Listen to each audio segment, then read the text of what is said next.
Coach à domicile, le conseil bien-être de nos experts. Nathalie Casso-Vicarini, déléguée générale de l'association Ensemble pour l'éducation de la petite enfance. Alors vous posiez la question comment désintoxiquer votre enfant qui se jette sur l'iPad en rentrant de l'école. Que se passe-t-il à ce moment-là? Votre enfant a une attitude naturelle et surtout par imitation. Or aujourd'hui, que savons-nous?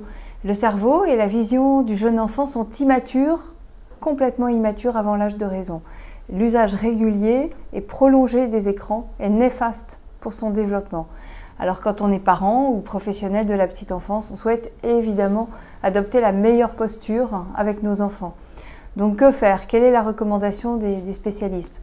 Avant 4 ans, pas d'écran seul.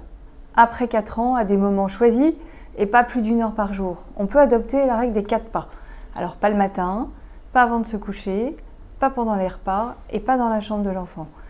Tous les enfants, selon une récente étude canadienne, ont impérativement besoin de se défouler au moins 2 heures par jour dehors.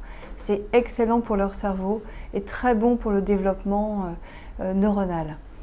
Voilà, ça c'est vraiment important. 3 pistes peut-être à ajouter pour nos pratiques avec bon sens. La première, l'enfant apprend par imitation.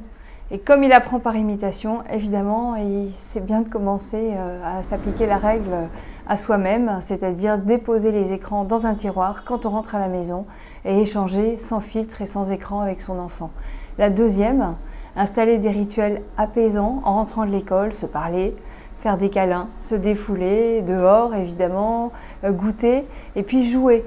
Une autre étude nous dit une étude internationale nous dit que plus l'enfant a travaillé, plus il a besoin de jouer dans la petite enfance et jouer longtemps et intensément en rentrant à la maison.